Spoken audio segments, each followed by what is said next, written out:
We on? Whenever you're ready. Cool.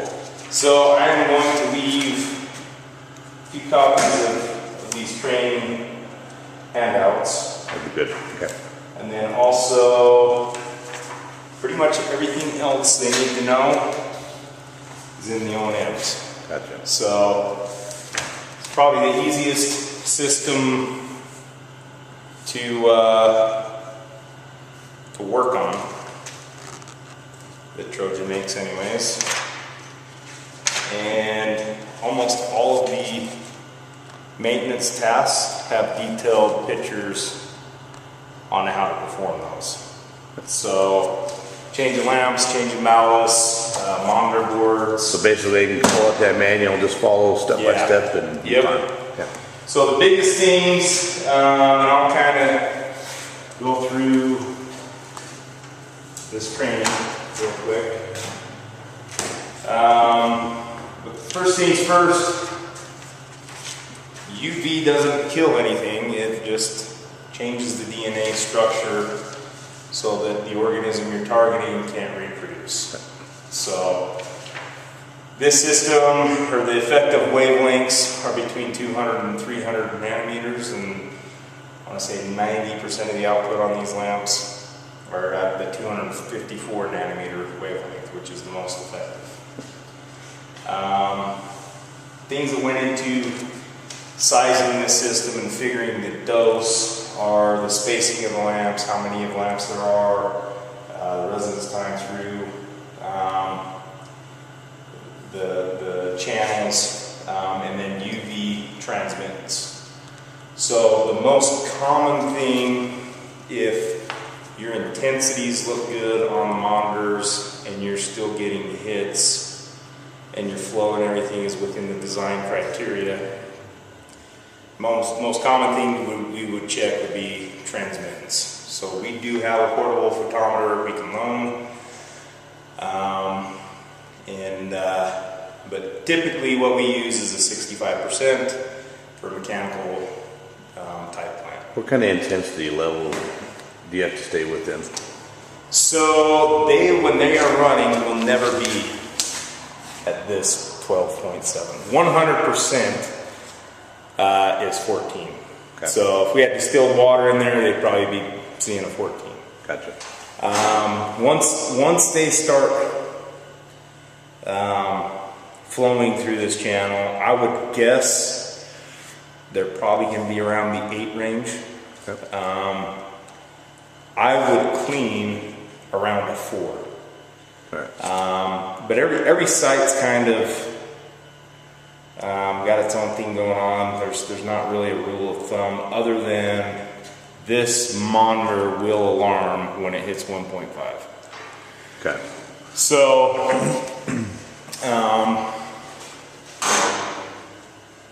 each bank only has one common alarm out, and what that's going to be is when this lamp hour counter hits 12,000, they'll get an alarm, and when that hits 1.5 milliwatts per centimeter squared, they'll get an alarm. So basically it's going to tell you there's a fault. It's a UV1 and UV2 right. is the way they've got them labeled, and it's a common fault. Yeah. Once that fault, so you can get a false alarm on intensity. So, you know, something flows by, gets caught up on the intensity sensor, something like that, and then the flow pushes it off. That could keep this alarm active. And once it clears itself, it's either 10 or 15 minutes, I don't remember exactly, but that's how long, even after it clears itself, it'll take for it to stop alarming. Okay. So that's hard coded into the boards, that's not adjustable. What is adjustable, and that's in the O&M, is at what point the intensity sensor will alarm. I would never set it below 1.5. Some facilities will set it above that so that when their alarm goes off, they do a cleaning. Personally, I would just keep it at 1.5. You do need to do daily inspections on this system anyways. Make sure whatever bank is in use, all of the red LEDs are on. just to ensure you're getting your meeting your disinfection. And you're cleaning these things with that. So you can use the most common use, or probably the one that works the best for the most common types of founts would be the Ecolabs brand of Limeaway. Okay. It's not something you can just find in a store. You do have to order it. You can get, I don't know, it's not that expensive, but it is a commercial grade Limeaway that does much better job than like a CLR or a Limeaway that you can get out of Home Depot. Okay. You can use those, however, though. Alright. Half the time, with this being an SBR and only decanning, I'm guessing they only decant a certain amount of times a day. Yep. Sometimes with the stagnant water look in here, it starts to look almost like pin flock is settled out and sitting on the lamps. Stuff like that can just be hosed right off. Okay. It's really the other fountains that you need a chemical for are, iron, manganese, calcium. It's usually mineral deposits that foul the lamps, and you do have to use a chemical to get those off. Now, is there a point where you'd have to use any other type of cleaner on these things? You shouldn't have to, as long as you don't scratch your sleeves when you're cleaning them. So we don't want to use anything abrasive. Typically I just use microfiber cloths. It's not like you're doing this all the time. You can use chem wipes, the non-abrasive. There's a type that's non-abrasive. But you really shouldn't have to. But you can use a citric or a phosphoric acid solution, but only at 10% strength. Okay. So, Limeaway used to have phosphoric in it, but the EPA made them take it out. So, but that's what I'm saying. I mean, really, to me, it's worth it. You order some Ecolabs Limeaway, and it works better than anything else you can get out of the store. So, can cover transmittance, retention time. The biggest thing with this system is do not look at unsubmerged bulbs. You will. It's almost like getting a flash burn from welding. Yeah. This shield, this face shield that's in here can either be, there's a helmet and just a headband in there. Anytime you're working over the UV system for a prolonged amount of time, you should be wearing that. And there's really not any reason to pull out a module that is on with, well, period, for troubleshooting. What may happen though is you may need to leave this bank in service, but work on another module. Make sure face mask is on, all that. Inside each of these, or inside this channel between each of the modules, there is a strip of stainless that goes between each one. That this part of the module overlaps. We call that a light lock, and you can actually see it right here on this guy. So that helps with UV exposure coming up, but it doesn't stop it. So you can still, I can't see why you'd be working over this for a prolonged amount of time, but you can still get exposure coming up. So it's best if you have to remove number one module for any reason on a bank that is in service, make sure the face mask with the UV shield goes on. You can get safety glasses or goggles that are safe to use on this, but you also are worried about your skin being exposed as well. So long sleeve shirts, gloves, and the face mask is best.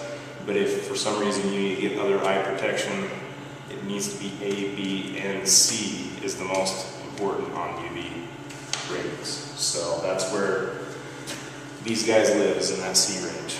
So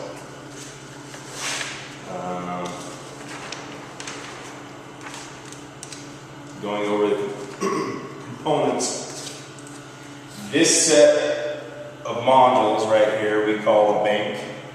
So The upstream bank we always refer to as 1A, or A. The downstream bank would be B.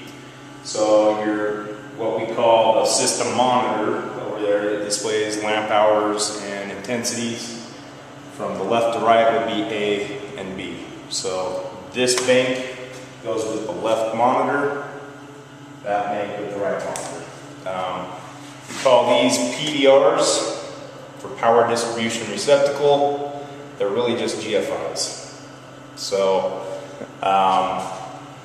this set of GFIs and the left monitor will be turned on and off with a single breaker upstairs, and the same with this thing plugged into that set of PDRs, and the right monitor will be the other breaker upstairs. Okay. So that's all you have to do to turn on and off a bank. And one of these banks is full redundancy. So you only need to run one to meet your disinfection limit. So that being said, whenever you clean one, you want to clean the other. If they're in series, if one's dirty, the other one's going to be dirty too. And if for some reason you get a call out in the middle of the night, you got to show up to switch over to the other bank. Yeah. You don't want to have to clean them all before you do that. Right. So,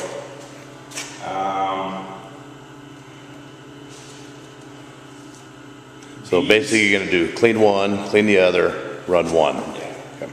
Yep. So, when switching from bank to bank, what you want to do is turn on the bank you're switching to, give it 3 or 4 minutes, or at least until the intensity displayed is above a 4.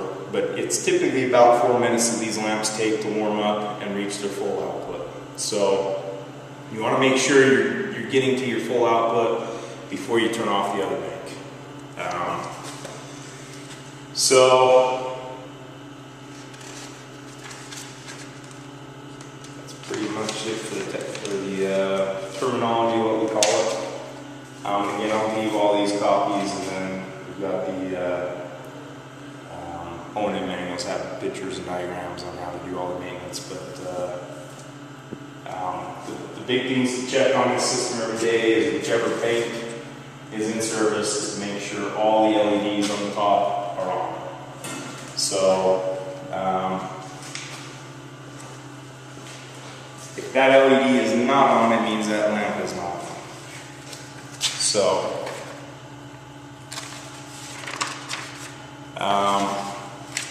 what we're not going to do is tear apart a module, because that's illustrated in there.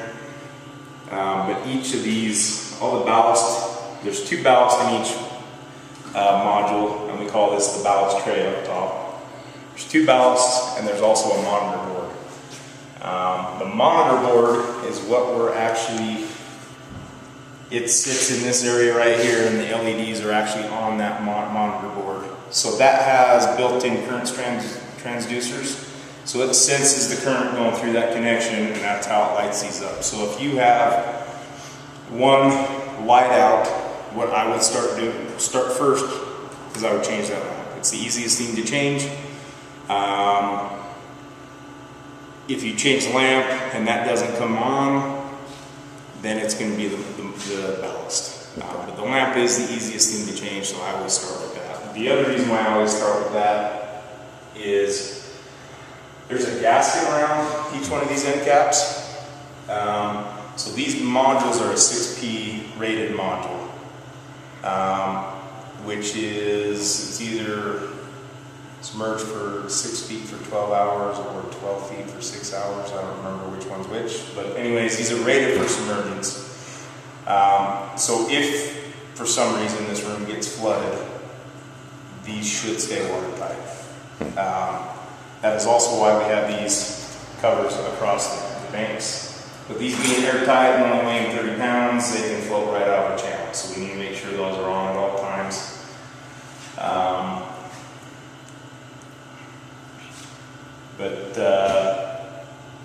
Each ballast powers 2 lamps. So basically if a ballast is out, neither one's going to work. And that's well, so you can have, it's not very common but you can have just one side of the ballast go out. Okay. Not very common.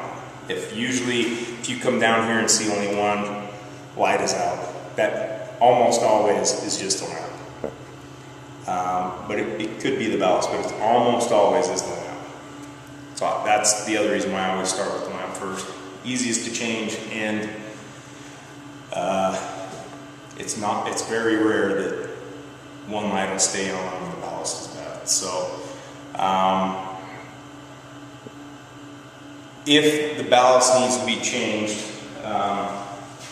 you'll notice that down here where these black, we call them sleeve nuts, where the sleeve nuts are, all the wiring runs up here. There's an isolator between the leg and the ballast enclosure, but they run up here, and then there's just terminals on the monitor board that these wires hook to, and then your ballast comes from this side and hooks into that. Or actually, I take it back.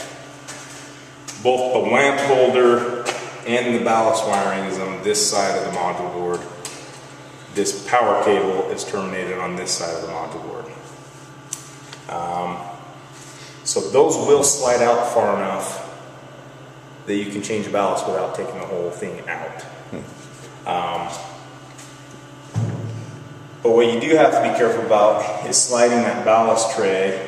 You got to make sure you're not dragging on these wires coming up the module leg. The other thing is too, is that there are pins on both sides of this module tray. There's a picture shown in the O&M, but it's a nut that comes off the tray that holds the ballast on the module board that goes across and hits the other side so that this tray doesn't slide back and forth or vibrate while it's in there. So there's a little jam nut you undo, then back the pin off the other side, and then you can, and there's one on both ends of the ballast tray. So both of those have to be redone, and then you can slide it out. There's also a set of desk impacts in here. We want to always put the desk impact down here at the leg end, because there's not any intrusion down at this end to get in there. So it is possible for moisture, so a little bit of moisture to get into these legs, wick up in there. So we want the desk down here. So you have to change those packs out? Yeah. Okay. And so it's a good idea to have a set, you know, and you can buy them in, I want to say they come in like a 10-pack or something like that. For spare parts, it's a good idea to order some sleeve O-rings, desk impacts, and then end cap gaskets. So on the end cap gaskets, as you're pulling these screws out and then sliding that gasket's sitting on the back side of the screw. So every time you drag past these holes, there's a chance to nick it, and then it no longer has a 6B rating. So the gaskets have come with a little grease with them. And that's why I'm not pulling this apart. That's not a standard spare part we supply. There are 8 lamps, 8 sleeves, some lamp holders, which are the sockets and the wiring coming up in here. All those are spares, and then there's one spare ballast. We didn't find it, so I'm going to have Trojan send a spare ballast out. But yeah, we typically don't do, and you don't have to change these out every time. It is highly recommended though. Somebody's watching, they're probably can. If you're gonna skip $4 on a gasket to save, I mean, it's, I don't know, the monitor boards, I don't remember how much those are, but a ballast is roughly $89. Basically, it's $4 of insurance. Exactly. Yeah. So, always best to change those out. Yeah. And anytime you're pulling an end cap off, replace the desk impacts. The other thing is too, is anytime we undo or crack one of these sleeve nuts, change out the O-ring on it. So those will get flat spots on them. So when you push the used one back on there, it may not be sitting exactly in the same spot. You could have a leak, and again, that's the biggest thing. The lamp holder does seal back in the back end, but if you get water past the O-ring, then you're only relying on the lamp holder too. too. So Is it a certain type of rubber that they use? it is. I couldn't tell you what it is because I don't remember. Not Viton or neoprene or? You know what? You can buy a 10-pack of those from Trojan for like $4. Okay. So it's good to just have a bag or two of those on hand. I mean, really, on a system this size, to have a lamp fill in a year is normal. To have 3 or 4 fill in a year is not normal. So lamps are guaranteed for 12,000 hours. That's basically a year and a half. So you basically have guaranteed for 3 years that your system will run, or your lamps will turn on.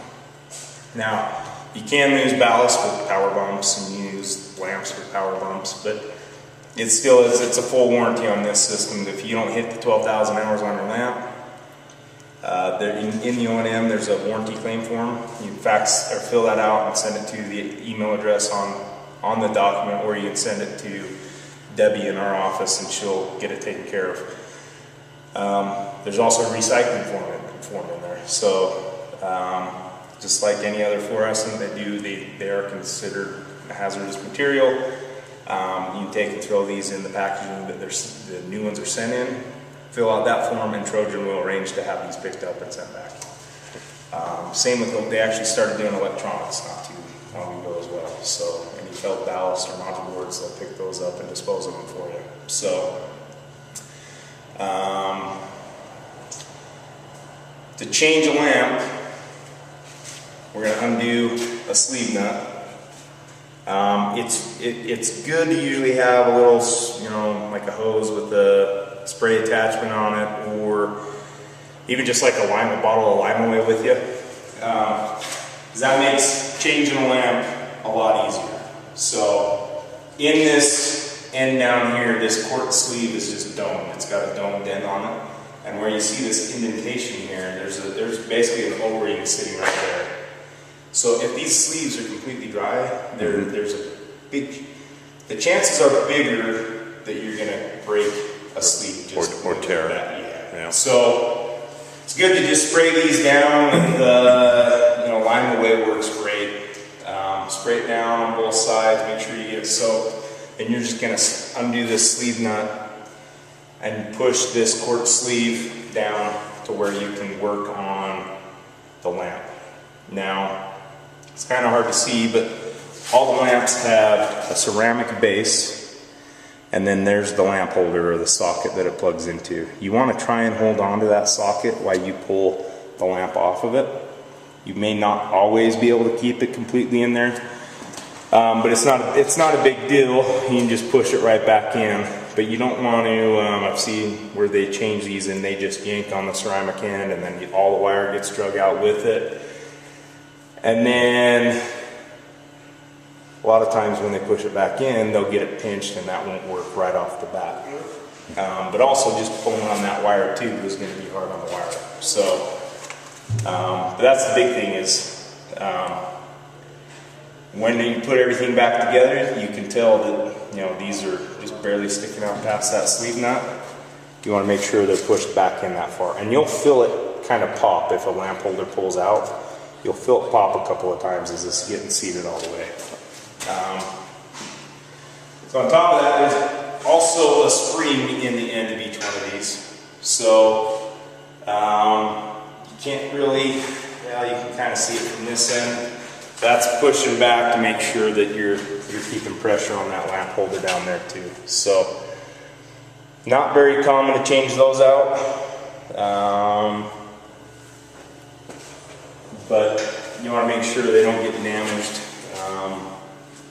as you're pulling the sleeve off of a lamp, or vice versa. Then what I always do if I'm changing a lamp, on this quartz, on the ceramic end of the lamp, I will always take, and on the new lamp I put back in here, whatever lamp hours are displayed on the monitor, I'll write with a Sharpie those lamp hours on the quartz. Mm-hmm. So when I hit my year and a half, 3 years, whenever they end up changing the lamps, you want to change all the lamps in a bit. One time. Yep. Okay. But if I get the one that has Sharpie, it might have 3,000 written on it. Well, I know I got 3,000 hours left on that lamp. I can use that as a spare now. Throw it back in there. Makes sense. So again, they are warranted to that 12,000 hours. So, you know, Trojan will still send you one out, but if you don't have any in the spares, it's good to have and know how many hours are left on those, because they do, on the performance curve, drop off after 12,000 hours pretty quickly. So this system is oversized. I would guess they probably don't need to change lamps for probably closer to 18,000 hours, but that's just a guess. That's going to come down to whatever their E. coli limit is, which I'm guessing is 126. You know, they're going to just keep cruising along and always be way below that, and as that starts to climb. So at 12,000 hours, I would order lamps. I'd wait for that E. coli to start climbing, and once it gets to a point where they're not comfortable with it, then change them all out. Yep. Like I said, it's not, that's Trojan's guarantee. That doesn't mean you can't run them longer. They would like you to buy every 12,000 hours, but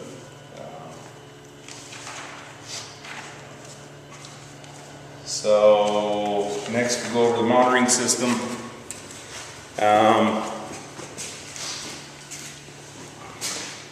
So there's not really anything that needs to be done on this except for when we change lamps in the bank. So anytime there's power applied to this box, that means this timer is counted. So really all that you're going to need to touch is on the top left hand corner when we open this box. Right, if I slide dip switch 3 to the right while the board's powered on, I'll wait, I think it's 5 or 8 seconds, something like that. The elapsed time will flash and zero out. That's really the only thing they should have to mess with on this. There are other dip switch settings. This is the position it needs to be in to run. So dip switch 1 is on and all the other ones are off. Or I should say dip switch 1 is to the right, 2 through 4 are to the left. There are some other positions where you can manually adjust lamp hours, or you can change that 1.5 setting in here for the alarm on the intensity, and all that's spelled out in the O&M.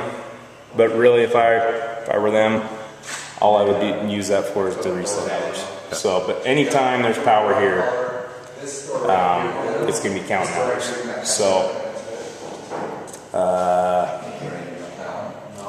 there's also, this is the intensity sensor cable from the probe. That's what's the probe on the bank is hooking up to. And then this one's going out the SCADA. So in both places, they're going to get that same 0 to 14 reading. 14 is 100% on this sensor. So this will have a window in it where you can see so now we're talking about the intensity sensor. There is one module in here that has a second cable on it. That is the intensity sensor cable. The thing to be careful about is having it run up between the U-shaped channel on this.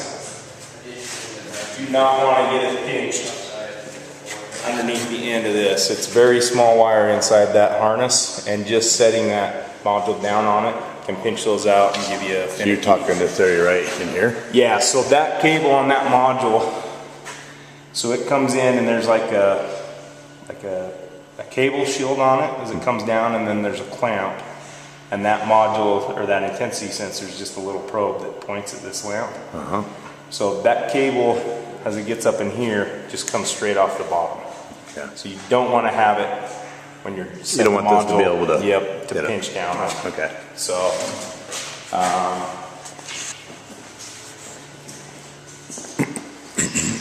and when they're doing the cleaning, they want to make sure they clean that little eye on the end of the probe too, with the same chemical that they're cleaning everything else with. Yeah. But my guess is probably the majority of the time they could get away with just hosing these off on cleaning. I personally would still use chemical. So really, you should get it 10 years out of a set of sleeves, easy. Really? Yeah. Wow. Really, what's going to determine that is how clean you get them without scratching. And if they get little micro fissures or scratches in there, they start to foul even quicker, and they get to the point where you're always out here cleaning. What they have to understand is you got to be real light sensitive about how you're gonna clean these. And that's the whole thing, is the sleeve could be scratched to hell, and it's still going to transmit just as much light as a non-scratch sleeve is. Yeah. It just gets fouled faster, or dirty a lot faster. Pick up more material, foreign material. And then you have a hard time cleaning that, fouling out of the scratches, and so it keeps that dirt in there, and you never get it off. Yeah. So if you stay on top of the cleaning, you will save yourself time on cleanings and in replacement parts. But I mean, yeah, it's not uncommon for, I've been to sites that have their original sleeves and they're 14, 15 years old. But on average, I would say 10. Probably in here, probably a lot more than that. A lot of our UV systems are outdoors with dirt and sand and all that gets blown into them. So yeah, I mean, you keep them clean, the maintenance will be a lot easier, and you'll get more life out of your equipment. So, same with lamps. Now that they have a UV system, there will be companies trying to sell them aftermarket lamps. These are not very expensive lamps. If you're talking, what do we have, 8? For one bank every year and a half, you're going to spend $200-300. That's pretty cheap disinfection. Yep. The problem is the other guys will not have, and that's actually what's validated with your system is the lamp and the ballast. So, you know, a lot of the guys selling a third-party lamp, it'll be for like drying ink in a printing press application or whatever. So some of those lamps will even off gas inside your sleeves. Coat the inside of your sleeve. The other thing to check on these too is, so a lot of the third-party lamps don't have the same tolerances on their pin connectors. So these will get burnt out and black, and that's also if you get moisture in a sleeve, you want to check these when you change the lamp and stuff too, to make sure that it's not black, you don't see any signs of arcing. And that's why we change O-rings on the sleeves every time we take off a sleeve nut. Again, this covers all the dip switch settings, what they do.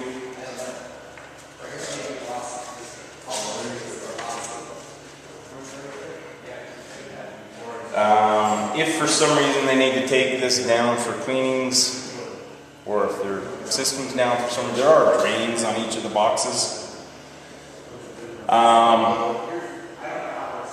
In my opinion, there's not really every reason to drain one of these. If you need to clean them out, you can take a filter out or wet dry shop vac, get this whatever settled in there, just vacuum it up, and I mean that's the easiest way to do it. But you can completely drain it, flush it out if needed. Other than that, I think we covered it.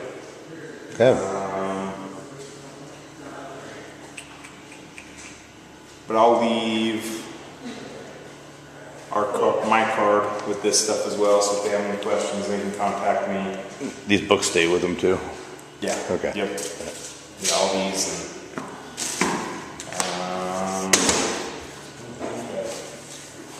Extra lamps or right now, or What's that? Jason got the extra lamps right now? Yeah, so those are all, and they should actually have more spares on lamps and sleeves, because some were broken in shipping.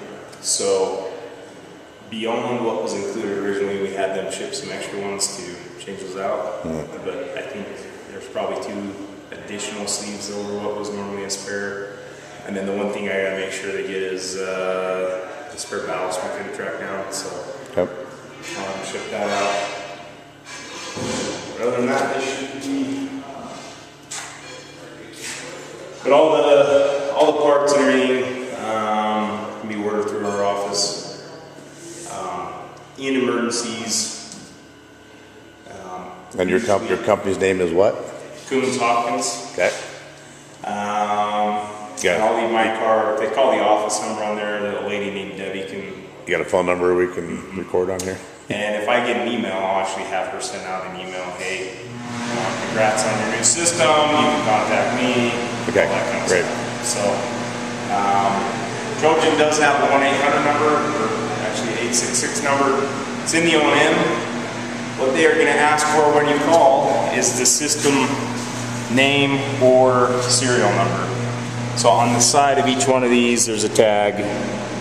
And what they are going to be asking for is that system serial number right there. So that's the easiest way for them to look it up. They are a 24/7 technical assistance center. So after 3 o'clock Mountain Time, you will just leave a message, and within usually 15 to 20 minutes, whoever's on call will give you a call back. But there's not. I don't know, there's not a whole lot to do other than what's in the O&M. If the O&M spells out, okay, if this is not, I mean, it has a troubleshooting page. If this is happening, check this. If this, you know, so this is probably the most simple UV system you can put in. Not a whole lot of communication, but the biggest thing is to ensure that they are meeting disinfection is number 1. All these LEDs are on, and that intensity, and it's site specific. I would guess as long as you're above a 4, you are meeting your disinfection limit. And I would guess most of the time during a decant, you can probably see 8s, probably somewhere in there. So yeah, it will never be. It'll never be that high. It shouldn't be that high. I mean, it's possible. In general, no. Their transmittance is extremely good, but I would guess they're probably around a 65% transmittance. They're probably going to see around an 8 on a decant. So 8, 9s. 9s are common too.